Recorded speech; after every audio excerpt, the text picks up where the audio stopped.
of the Matter wouldn't be possible without the support of our sponsors, Coast News Group, Godania Organic Eatery, Repegs, and John Milkowski Tax Law. Together, let's get to the heart of the matter. Welcome to the Heart of the Matter podcast. I'm Jun An, and I'm extremely excited today to have Sarah Tenisi, the founder of TenisiTech here. Welcome. Thank you. I'm super excited to be here. Yeah, it's a beautiful day here in San Diego. Incredible. Absolutely. So tell me a little bit about yourself. How long you've been in San Diego and kind of your background? So I actually spent the majority of my life in the Bay Area. Lived in San Jose for 25 years and recently moved down here about 4 years ago. I love it here. Yeah. It's a big vibe place. difference. I love that I was in San Jose for as long as I was. It was probably like the perfect place to start an IT services company, but this is way more my vibe, I think. Right. Well, I mean, you still have people all over California. All right? over California, area, yes, so, exactly. Yeah. So what about before you started Tenisi? What did you used to do? So I worked in tech. I've been a tech worker my whole career. I studied computer engineering. Totally failed at that. It was definitely not my strongest area of study for sure. And so I actually left computer engineering at UC Santa Cruz before they had they didn't really have a business school at that school. And MIS wasn't even a thing. So MIS is like management information systems. That's kind of the business side of IT. And so anyways, I left Santa Cruz after kind of flopping in engineering and started working in tech companies, which was kind of cool. I worked at HP, I worked at Adobe, and the people that I worked for kind of understood that I had this super technical background. And so they pushed me to kind of continue on that path. Wow. I was an admin assistant, so, answering phones and calendaring and all that other stuff. And I had some really fantastic managers that were like, you can do this for a year and then you have to go figure it out. They saw something in you. Yeah, it was cool. It was really cool. So by the time I got to Adobe, I just started talking to people. Hey, I want to be in IT. Oh, where do you work here?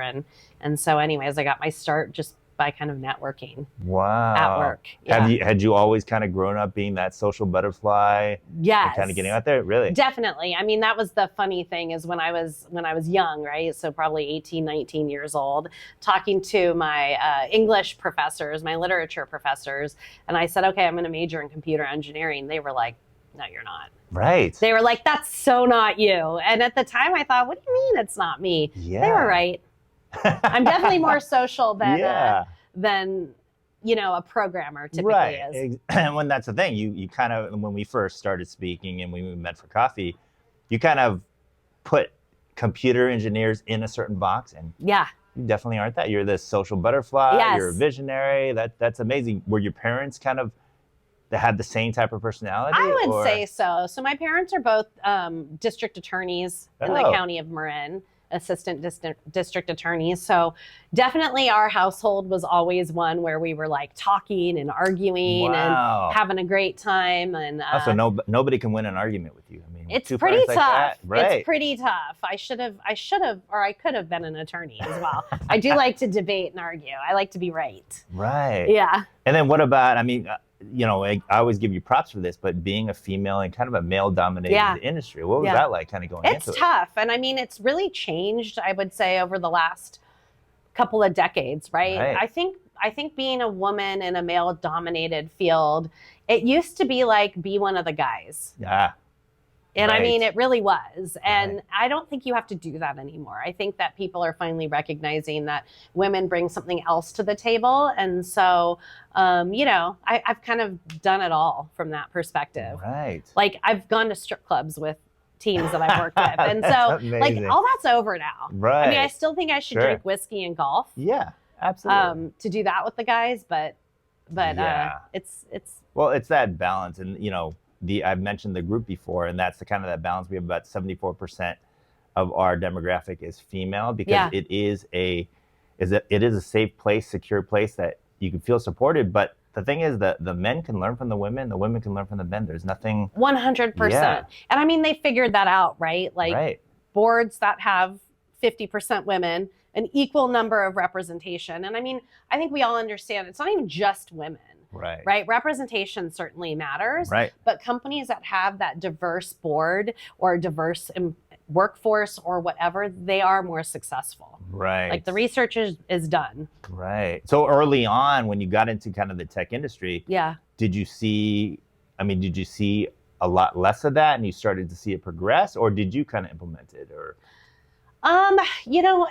It's interesting because I think for many years, and again, I mean, I'm talking like decades, I was definitely one of very few women on the teams that I worked on. Right. And there were things that I think that, communication differences between men and women. I was always the social person. I was always the one that hung out with the engineers and could have a good time with them and could kind of explain what we were doing from an IT perspective. And, again, I'm dating myself, but this is kind of before Microsoft was like the big cornerstone IT tool. And, moving, few hundred engineers to a Microsoft platform was like a tricky thing to do because in tech, it's really interesting, the religious arguments that happen over platforms. And so Microsoft was always like the bad guys before it was kind of the de facto standard for business. Wow. Okay. Yeah. And then you decided to create your own business, your own company. IT. What was that? Did you already you knew you want to do that and you just jumped, or was it a process of, should I do this? And it was 100% a process. And again, like, I feel really lucky that I've come across like these amazing people in my life that have given me sort of that confidence or the encouragement to do something like this. And so basically I worked at Adobe. And we were doing lots of acquisitions at the time. And so I was kind of responsible for moving mailboxes for email systems. Right. And then right after Adobe purchased Macromedia, we did this big integration project. I met a bunch of the people that came from IT at Macromedia, and some of them weren't going to stick around at Adobe. And so I ended up going with them to a smaller company called WageWorks, which is where I sort of started my IT leadership career. And at WageWorks, their strategy was growth via acquisition. So we did, 2 to 3 acquisitions a year. Wow. And what was cool, and this is kind of for anybody, I think, who's worked in corporate America, the fun thing is if you go from a really big company like Adobe, and even back then, Adobe was only like 7,000 people. There are tens of thousands of people now. But when you go from a big company to a small company, the breadth of your role increases. Right. And so I was eventually I was the director of IT services, but when we did these acquisition projects, I was also managing the acquisition projects. I was the one that would go talk to the leaders at the companies that we were integrating. And one of the things I got to do was talk to a bunch of different leadership teams about what was important about IT. And the funny thing that I've learned after all these years is that leadership teams don't really want to talk about technology. Right. They just want it to work, right?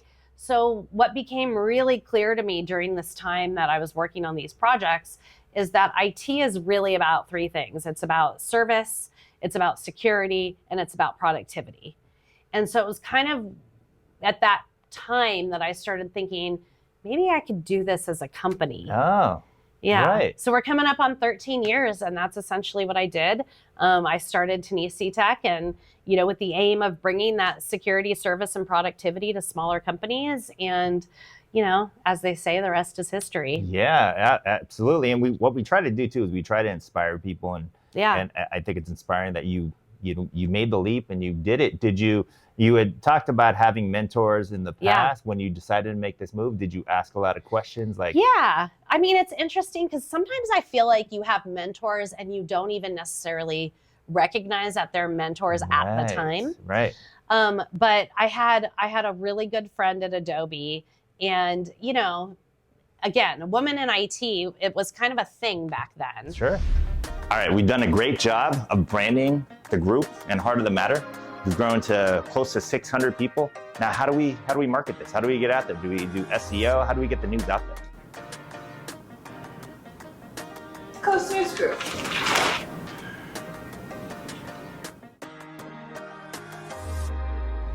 And I had a VP that I was working under, and it just felt like he was probably never going to promote me. And I had a friend that was like, hey, you finished, I went to school full time while I was at Adobe to finish this MIS degree. And he just thought that my options were going to be limited there. And so he said, you should probably look for other opportunities.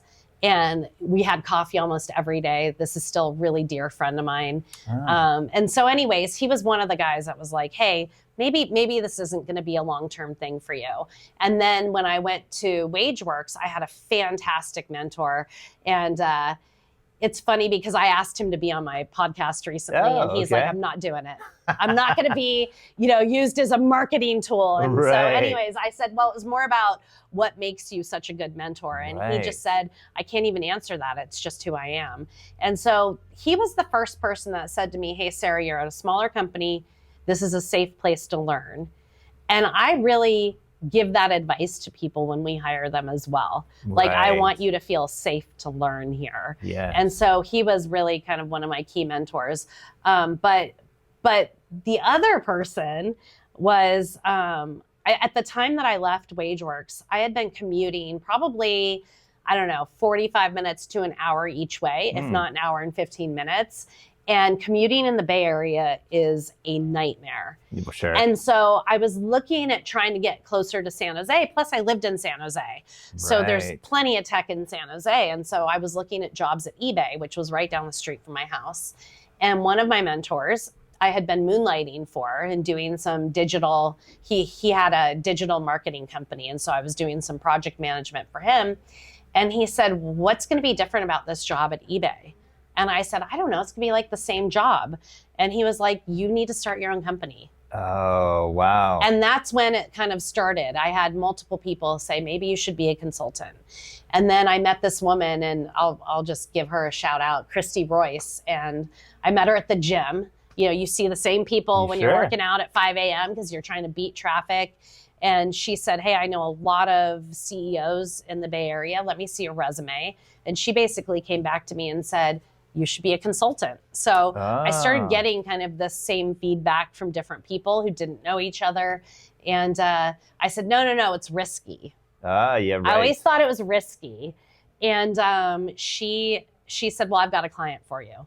And so she really launched my business by getting me my first client. And that was kind of how it started. That's amazing. Yeah. I mean, I always say the right people always show up at the right time. And if you're open to opportunities, and you're just authentic, things will happen. I mean, and adversity. I mean, you not getting kind of the ability to get promoted in that other position is a blessing. 100%. Yeah. 100%. And I have a good friend. I want to talk about I want to mention the whole riskiness of starting a company. I actually don't think it's risky at all anymore. I had this really good friend, Marcus, and he and I did some sales work, and it was really more about storytelling. But we were hiring at the time, and he said, you have to be able to explain how having a small company is not risky. And he said, people who work at large companies could go into work any day and get laid off. Absolutely. Right? Yeah. And we're seeing that everywhere, right? Yeah. And at the time, we were tiny. We had like 6 clients. And he said, how many clients do you have? And I said, 6. He said, you would have to come to work and get fired 6 times to have nothing, to be in the same boat that your friends working at all these bigger companies would be in. And so the minute I was able to kind of shift that thinking around, is it risky to start a business, was kind of the moment that I knew this was the last kind of job I was going to have. Right. I love it. Yeah. I love it. That's one of the things too. And that's why I do Heart of the Matter podcast is you hear all these inspirational stories, but it's kind of the same thing. People just, honestly, if you don't believe in yourself, who are you going to believe in? And if you're going to start your business, then do it. So, 100%. Yeah. Wow. That's great. And so then when you actually started it, you had your first client because she referred it. Yep. How quickly did it kind of scale? Was it So I would say like from the time I did that consulting, that was like in October, by January, I was ready to leave and do TenisiTech full time. Oh, wow. Yeah. Okay. So it probably took every time. This is the other thing that I think is kind of interesting. I don't know if this is generational, but back in my day, Like, you wouldn't leave a job until you had another job. Yeah. People leave jobs all the time without a job right now. Right. It's really wacky. So anyways, every time I made these transitions, I would say they were considered and they were thought out. Right. Do you know what I mean? I never just left a job without knowing exactly what I was going to do next. And so that was kind of it. It probably took me about a year to actually start the company.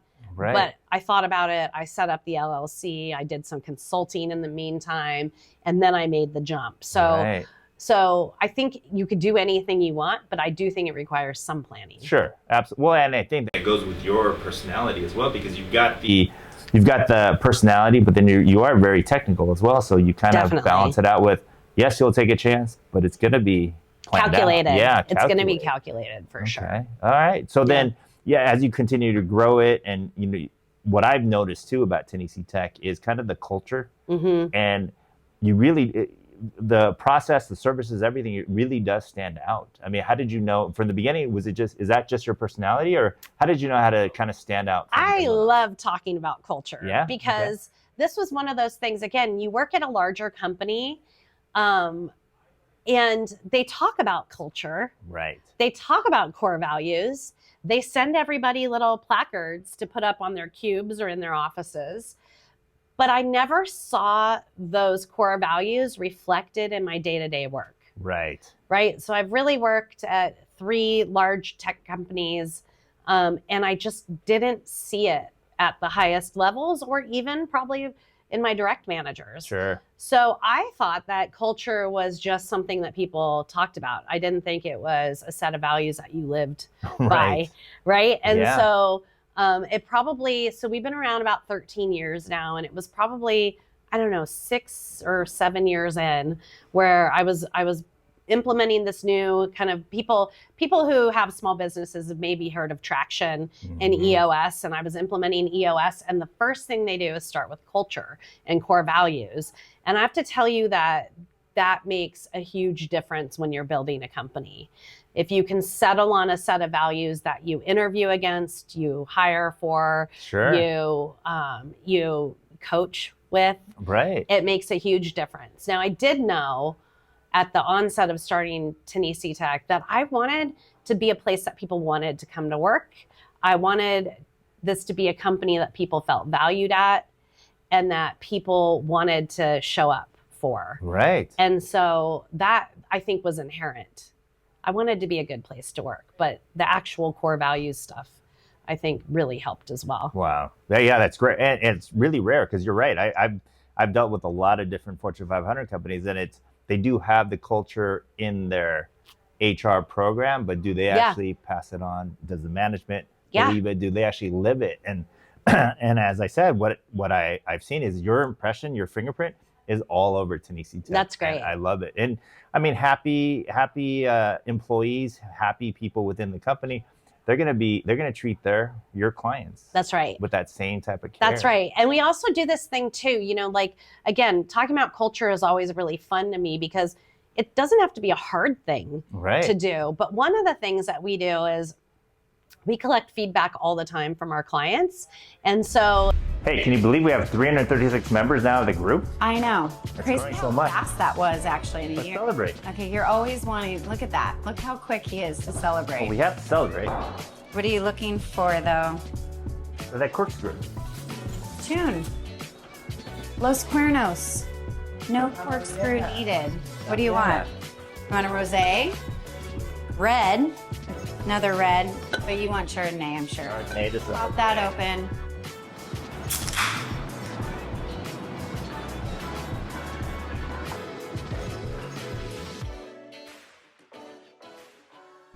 in order to sort of really instill the values, we'll read those pieces of feedback. Yeah, okay. And we'll say, you know, what value did this employee represent in providing the service based on the feedback? And, you know, we hear lots of things like IT wizard is a really common one. It's funny. Okay. We hear things like really patient, friendly, all kinds of really nice feedback. And we say, okay, well, what value were you exhibiting?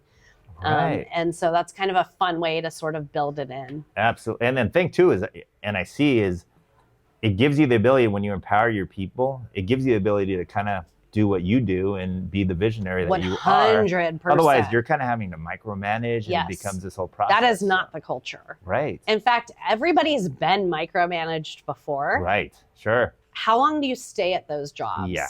Right? They're the worst. Right. So if anything, I probably err on the side of super delegating. Sure. Yeah. Yeah. So Yeah. anyways. I mean, and that shows good leadership. I mean, I think a lot of people that I've seen, managers, CEO, C-suite level executives, when they try to micromanage everything, It doesn't work out. it doesn't work out. Well, and the other thing too, and again, like culture is such a fun thing to talk about because it's changed Right. so much in the last couple of decades. It used to be like, we're going to go in and do our best at work. If you worked in IT, you were going to work more than 40 hours for sure. Sure. You were never going to get paid overtime for it. And you were going to be thankful you had a job. Right. Like that's like old school culture. Yeah. That's my father. That's right. That's Right. our dads, right? Right. And you were lucky you had that job to go Right. to every day.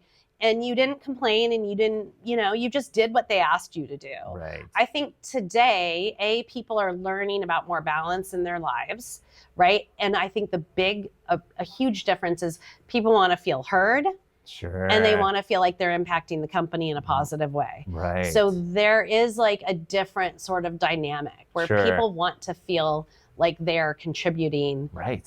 to the work, to the job, to Yes. the company, to whatever Yes. it is. It's a team. It's a team. It's absolutely it's a team. And then they're going to, again, treat your clients with that same type Yeah. of care. If That's right. It's a team. Exactly. Yeah. And so as far as TenisiTech, what are some of the offerings? So we do everything from an IT operations and infrastructure perspective. So what that means is everything from setting an IT strategy, building the roadmap, and putting a budget to that strategy. Right. So that's really like high-end CIO level work, to fixing computers when they break, which is Right. that lower, I don't want to say lower, but Sure. that's kind of that entry point for IT, that service desk support, Right. help desk support. And so in between that, you have all kinds of other things, like security is the backbone of everything we do. It's interesting because there is still, I think, confusion around what IT operations is, like as a Right. practice. And really it's about keeping you secure, productive, Absolutely. and giving a great service. Yeah. There are things like, ERP and CRM systems. Mhm. People specialize in that.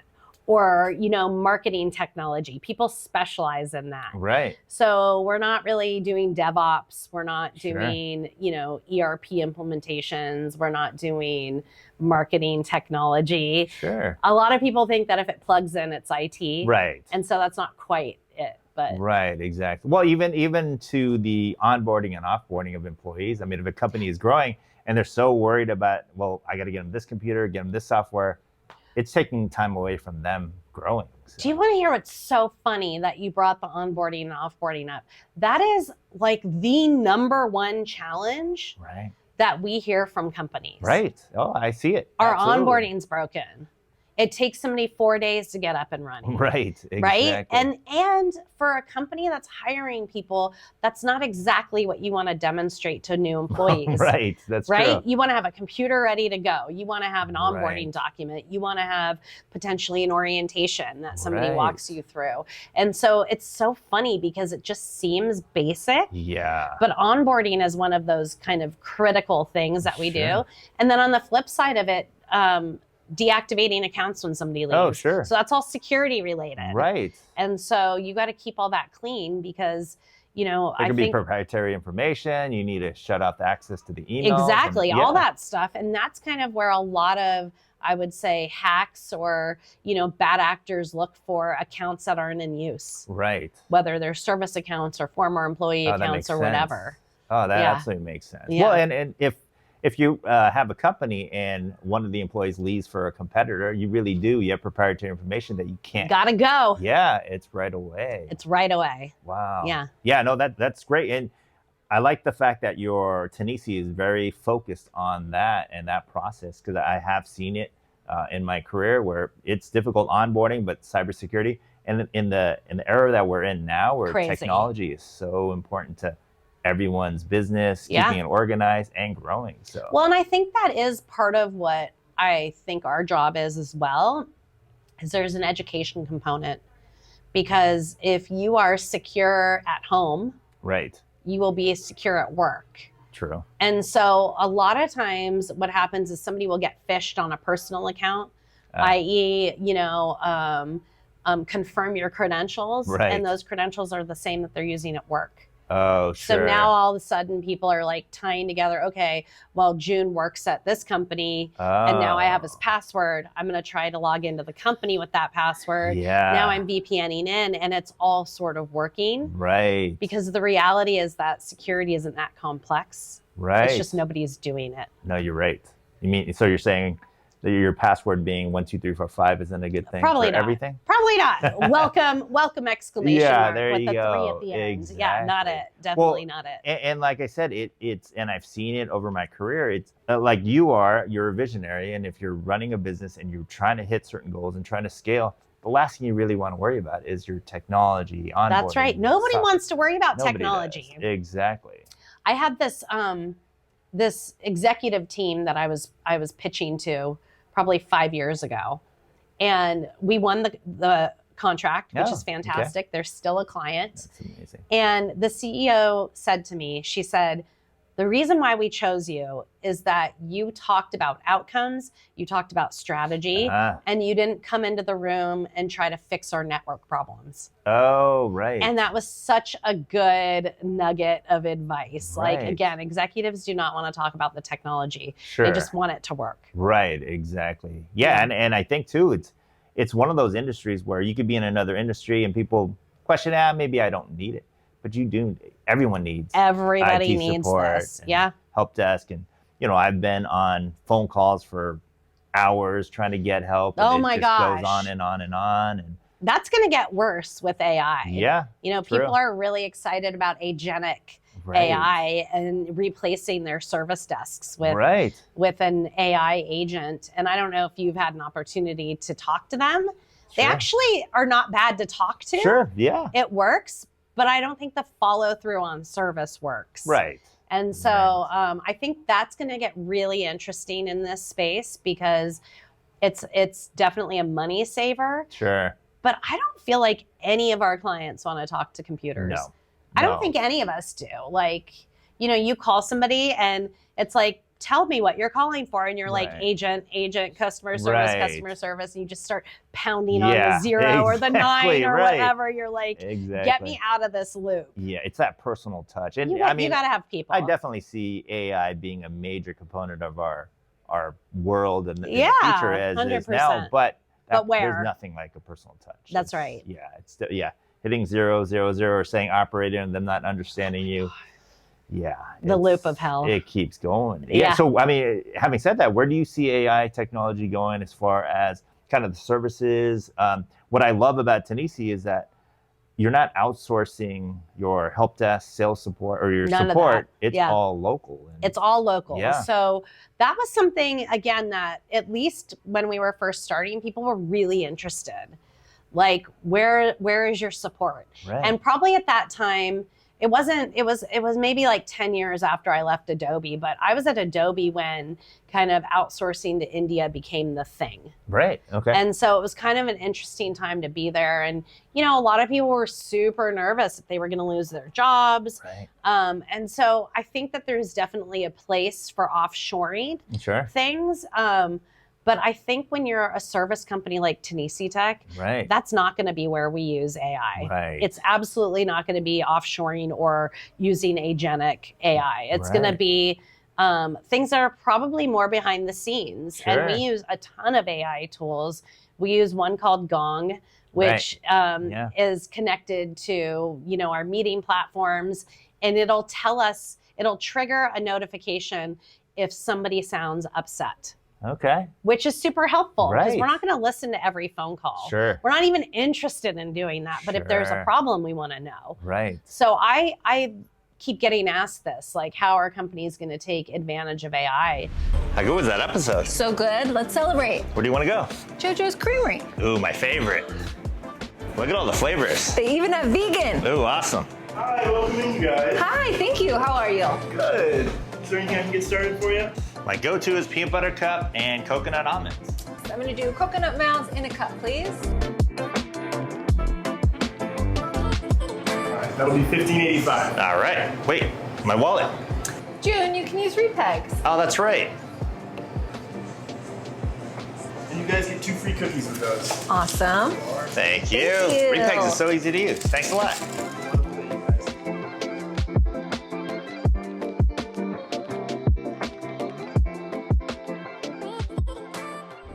I really think that for the most part, most companies are going to leverage their vendors, their software vendors that are going to be building in new features. And that's how companies are going to leverage AI. They're not going to have to develop their own. Right.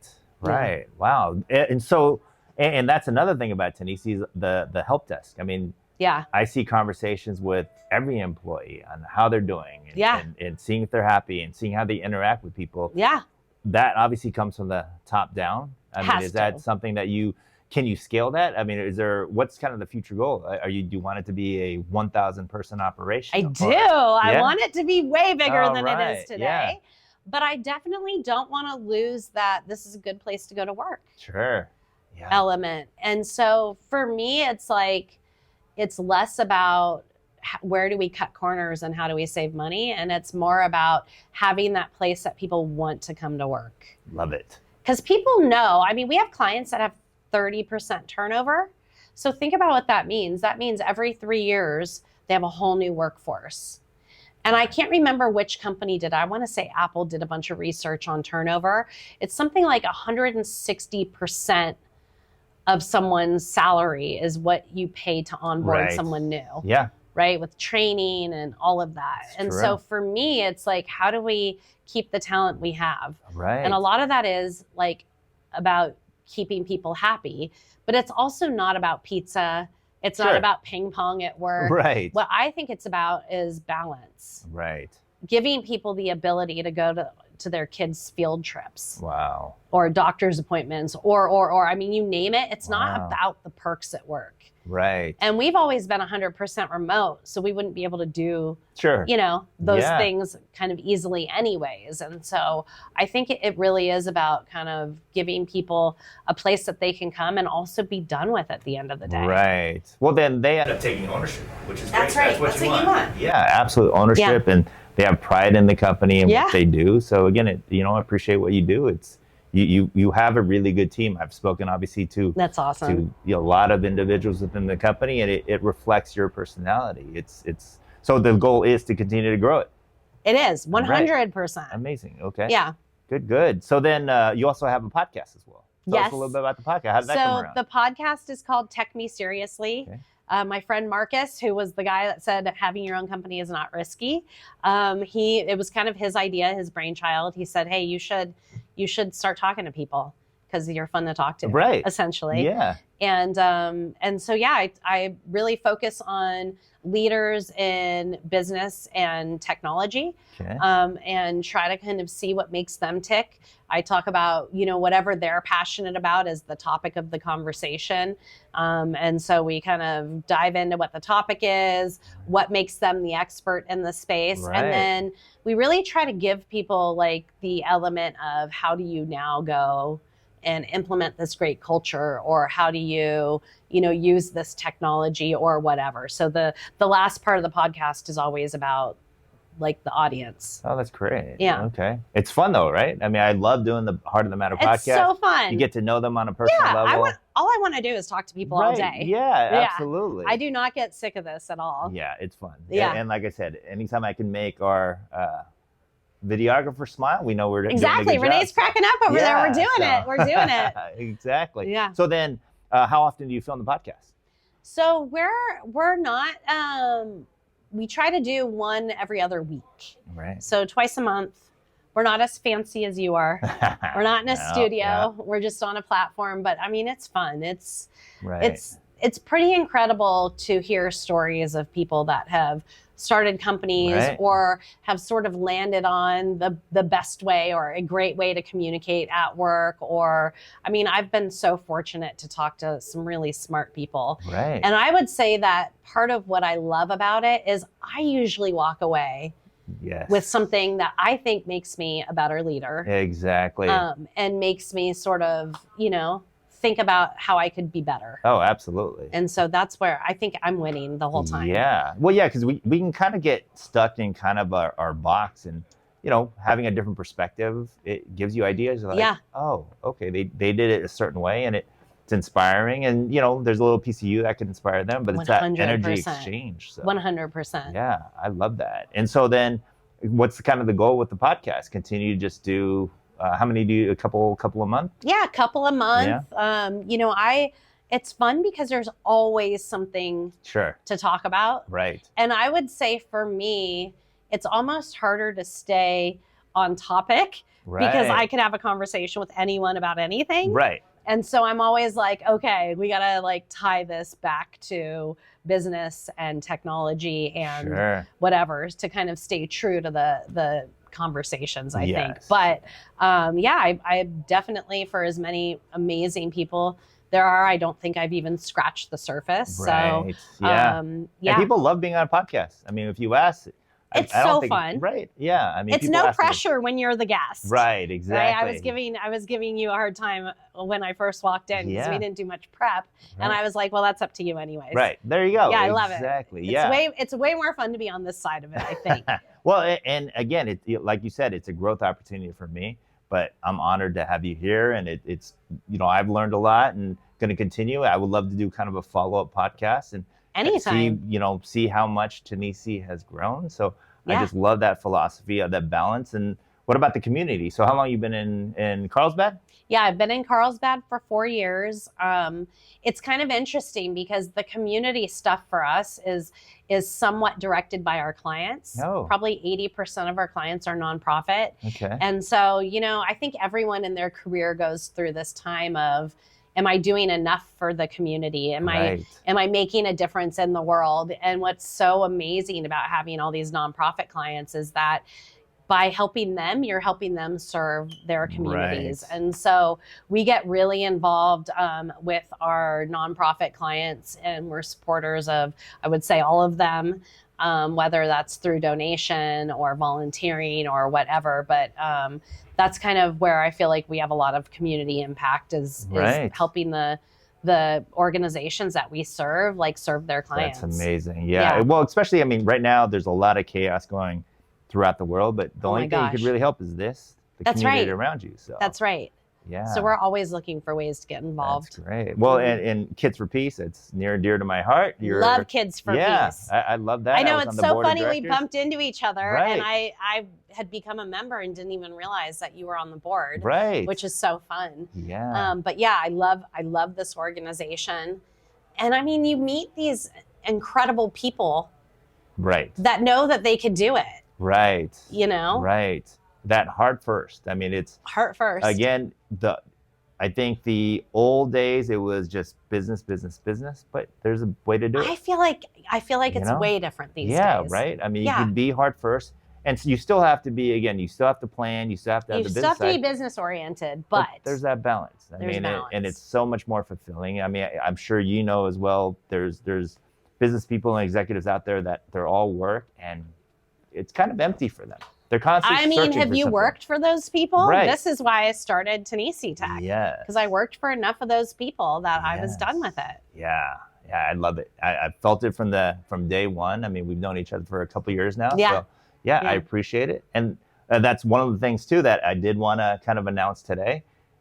I appreciate the meeting, but this is going to air in about a month. But Yeah. I'm joining TenisiTech as a director of sales. So exciting. Yeah, I'm extremely excited. I am and too. again, the thing about me as well on the business side and the heart side is I need that balance. And you're the first CEO, founder where I'm like, Really? wow, it resonates with me that you actually believe it. It's not like you're just trying to tell me something or sell me something. No. You actually believe No. it. I've seen it in the organization. I've dealt with people within your organization and even spoken to some of your clients, and it's just the common thing is that We're trying we're every trying. day. Yeah. So, Brandon, what's going on? This is going to be our biggest deal. We can't be down. I don't know, man. I've been trying to reach tech support for hours now. They're not responding. They said they're probably not going to get back to us for the next couple of days. TenisiTech told you this was going to happen. Let's call them right now. They do the tech support, cybersecurity. They can help us. Let's do it. All right, team. Great job. Because of TenisiTech, we were able to present this and close it. Good job, team.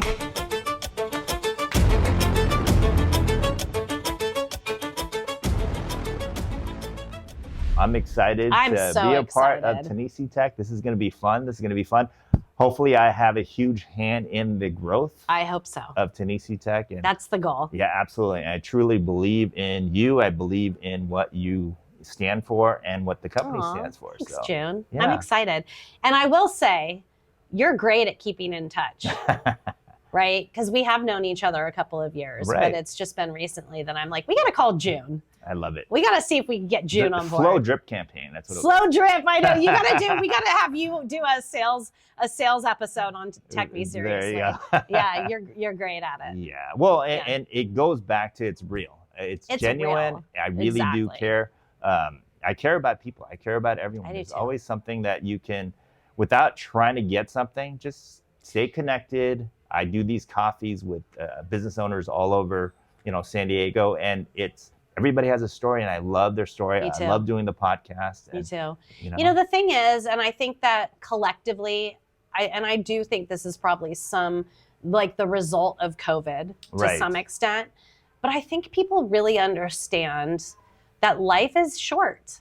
sure. Yeah. And some of us understand it because of personal trials Right. we've had. But I think that collectively we went through something that was pretty scary. Right. And that really did kind of emphasize this idea that life is too short to be doing things that you don't feel good about Right. and that you don't feel like you are having any impact with. Right. And so I think that there has been a cultural swing, I absolutely agree. I think. and I welcome it. Right Yeah, now. absolutely. I mean, everything we went to remote, we went to Zoom calls, we went to Yeah. Skype, and there's a place for that. Obviously, 100%. All over the world, people are doing business, but that personal connection and to Totally. feel a passion for what you're doing. Now people are like, well, They're looking for they're that. looking for that. Yeah. So something to stand behind, and to honestly to have a company stand behind them, and that's Yeah. been missing. And Yeah. again, I appreciate what you do. Well, I and- hope that we can come through for you. Yes. I hope that have you continue already. to feel this way. Absolutely. Yeah, Well, that'd be awesome. I definitely, again, I appreciate you being here. Sure. In 6 months, a year, I would love to have you back, and then Yeah. we can kind of do an update of how Tenisi's growing and, Love and any new venture. But I appreciate everything you do, and thank you so much. Thank you. All right. Well, thank you again for watching Heart of the Matter podcast. Like and subscribe on YouTube and Spotify. If you're looking to sponsor, if you're looking to be on the podcast, reach out. Would love to learn about you and have this coffee talk and really make that connection. Take care. Thank you.